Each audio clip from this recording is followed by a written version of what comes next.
ખેડૂત મિત્રો, એક ભાઈ સાથે થયેલી વાતચીતના પ્રશ્નો સમજો, પછી આગળ એની છણાવટ કરીએ. તમે પણ આ રીતે તમારા પ્રશ્નોનો ઉકેલ લાવી શકો છો. તો કે આ રીસર્વે પછી પ્રોમોલ્ગેશન કેજેપી અને કેજેપી દુરસ્તી તો બધા ગણાય તો આ બધું એક જ ગણાય ના, છે. બધાનો જવાબ અલગ અલગ આપી દઉં.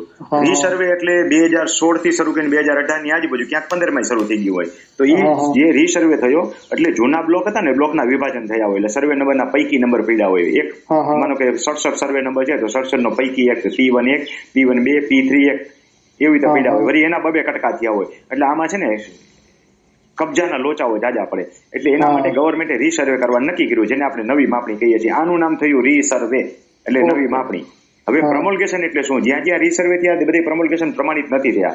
પ્રમોલ્ગેશન હા. પ્રમાણિત થવું એટલે કે એની એક અલગથી નોંધ પડે અને નકશા બેસી જાય 7 નંબરમાં ઉપર લખાઈ જાય આવી જાય પ્રમોલ્ગેશન નોંધ. અને એ પ્રમોલ્ગેશનની નોંધ તમને 6 નંબરમાં અલગથી કાઢવા મળે, પ્રિન્ટ કાઢો હા, ઓકે. એટલે આ થયું પ્રમોલ્ગેશન. પ્રમોલ્ગેશન હવે કેજેપી. પ્રમોલ્ગેશન થઈ ગયું એને કઈ કેજેપી દુરસ્તીનો સવાલ નથી આવતો, એ ગવર્મેન્ટે જ કરી દીધું. પણ જ્યાં હા. પ્રમોલ્ગેશન નથી ત્યાં, રીસર્વે નથી ત્યાં, ત્યાં હા. પણ આ ઇસ્યુ તો હોય જ કે એક સર્વે હા. નંબરના કટકા થયા હોય, વળીના પેટા કટકા થયા હોય, એમાં કબજાના હા. પ્રશ્નો ઉભા થાય, ક્ષેત્રફળ ક્યાં કોનું છે, હદના હા. પ્રશ્નો ઉભા થાય. એના માટે થઈને એ લોકો DLR માં માપણીની અરજી કરે, એટલે ઓનલાઈન જ થાય છે, કહેવાય DLR ની અરજી.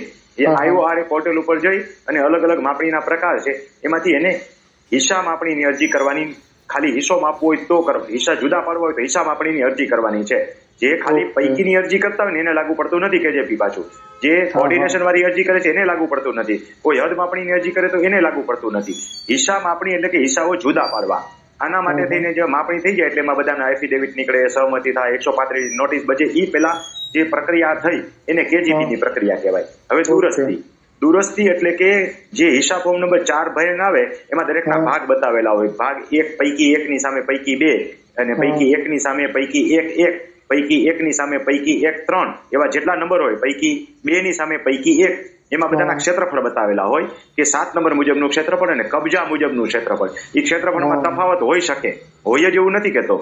તો હોય ઓકે. તો એ નવી માપણી થઈને આ નવી માપણી કહેવાય, આપણે કરાવેલી છે એ પણ. એટલે આપણે નવી માપણી શબ્દ સામસામો ગોટાળો ન થાય એટલે એમ નહીં બોલીએ. આપણે એમ કહીએ કે આપણે જે હિસ્સા માપણી કરાવી હા. હા. એ હિસ્સા માપણીમાં ક્ષેત્રફળનો તફાવત હોય આપણને મંજૂર હોય અને હા. એના માટે આપણે મામલતદાર સાહેબમાં અરજી કરી નાખીએ. 135 નોટિસ બધી એને દુરસ્તી થઈ કહેવાય. કેજેપી દુરસ્તી એટલે કે જમીન યથાવત રહી કે વધઘટ થઈ, કમી જાસ્તી થઈ, હા. હા. એને થઈ દુરસ્તી કહેવાય. આ આખી પ્રક્રિયા પૂરી થઈ, નવો સર્વે નંબર માણસનો પડી જાય એટલે ગવર્મેન્ટ આપણે માપણી કરે નવો નથી આપતા, પણ પૈકી કાઢીને ઓબ્લિક કરી નવો આપ્યો કહેવાય. પછી આટો લીટો મંડે આવવા, પૈકી શબ્દ નીકળી જાય. એ સ્વતંત્ર સર્વે નંબર થઈ ગયો. હવે એને ભવિષ્યમાં કોઈને બોલાવવા ન જવું પડે પોતાના સર્વે નંબર પૈકી, નહીતર ઘણા બધા લોચા થાય. એને બોલાવવા જવું પડે. એક જણો પણ આટલા બધા પૈકી 7 8 10 હોય, ભાગ ભલે 3 જ હોય પણ ભાગના પેટા ભાગ પીડ્યા એટલે 7 8 થઈ ગયા હોય. એમાંથી એક જણો પણ ના પાડીને ઉભો રહીએ કે મારે કાંઈ કરવું નથી, એટલે એમાં માપણી થાય નહીં અને પરિણામે કજિયા ઉભા થાય. ઓકે. એટલા માટે કેજેપી દુરસ્તી જાતે કરાવી લેવું છે. જાતે ન કરાવવું પડે એટલે ગવર્મેન્ટે આ નવી માપણીનો નિયમ કાઢેલો. હવે નવી માપણીના નિયમમાં જે હું ફોર્મમાં બોલું છું એમાં ક્ષતિઓ આટલા પ્રકારની મને ધ્યાનમાં આવેલી છે. એક નામના ફેરફારની, એક સત્તાના પ્રકારના ફેરફારની. આ અંગેનો તો ઓડિયો અપાઈ ચૂક્યો છે એટલે આપણે નથી બોલતા. એક ક્ષેત્રફળમાં વધઘટ હોય અને કબજા ફેર હોય અને કોઈના નકશા પ્રમોલ્ગેશનમાં લાગુ પડે એવું હા, છે. પ્રમોલ્ગેશન થયું એને જ લાગુ પડે છે. એને જ આ ડિસેમ્બર સુધીમાં ફોર્મ ભરવાના છે. ઘણી તારીખ પૂછતા હોય છે, ડિસેમ્બરની 31 તારીખ સુધી છે. 3 વખત ગવર્મેન્ટ આ તારીખ લંબાવી છે, કદાચ હવે ન પણ લંબાવે. નહીં જ લંબાવે એવું નથી કેતો, પણ આ છેલ્લો ચાન્સ આપણે સમજીને ફોર્મ ભરી દેવા જોઈએ. ઓકે.